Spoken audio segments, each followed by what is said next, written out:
Welcome. Wherever you may be listening from, I invite you now to let your mind gently slow down.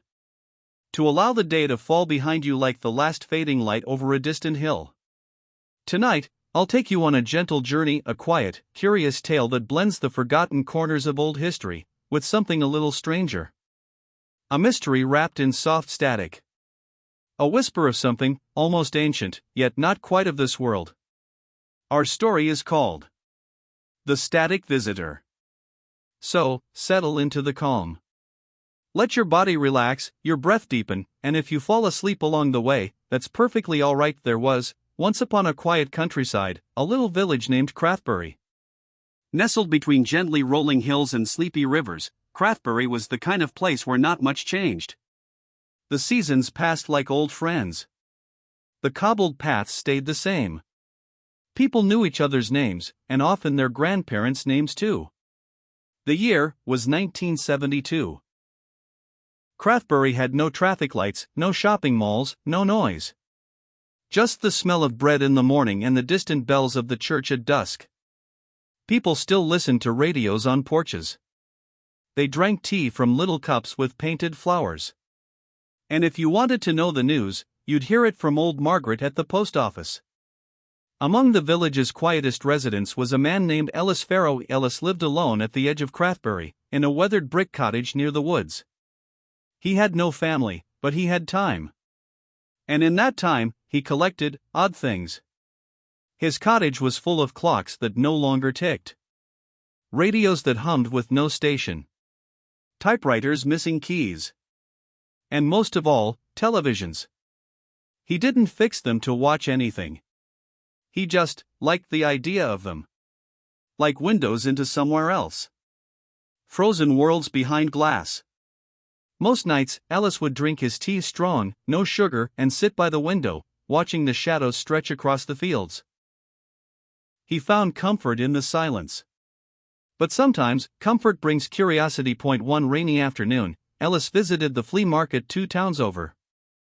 There, beneath a tarp and behind a stack of milk crates, he found a small, black and white television. Round edges.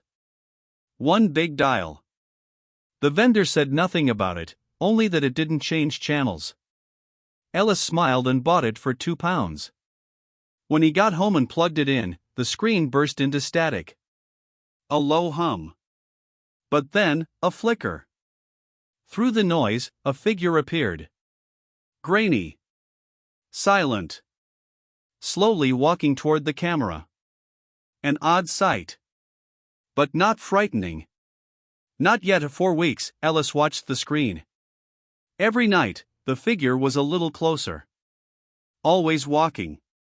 Never speaking. Never stopping. Ellis began keeping a journal. June 2nd, 6 feet away. June 9th, I can see its shape more clearly. Not quite human, but not unkind. He told no one. Not that anyone would care. But in his mind, it felt like a ritual. A shared silence. Some nights, Ellis even spoke aloud to it. "Hope your walk is going well," he'd say, with a chuckle. And always, the figure kept walking. One afternoon, Ellis took the bus to the city. Not for shopping, but for research. He wandered the Museum of Old Electronics, walking past displays of copper coils, Morse machines, and forgotten satellite dishes. In a quiet corner, a curator with round spectacles listened to Ellis's story. He didn't laugh. He nodded, then retrieved an old map. "Many signals," he whispered, "never really stopped transmitting." The map showed transmission towers, some abandoned, marked in faded red. One tower stood near Crathbury. Early one morning, Ellis walked to the hill. The grass was heavy with dew. Fog clung low to the trees. And there, just as the map said, stood the rusted tower. Silent. Looming. He walked around it slowly, boots squelching in mud. A panel on the back was slightly ajar. Inside, wires. A faint hum. And a camera.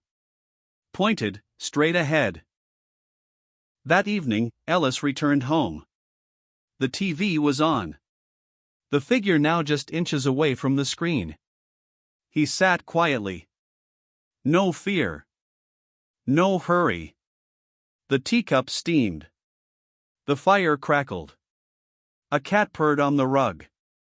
And the screen flickered one last time. Then went dark. Ellis smiled. Then turned off the lamp, and so, dear listener, whether the static visitor was real or only imagined by a gentleman with too many clocks, some mysteries, like dreams, are not meant to be solved. They are meant to be remembered quietly, as you drift into stillness. So close your eyes, if they're not already closed. Let your thoughts dissolve like fog in the morning sun. May your sleep be deep, and your dreams, just strange enough. Good night.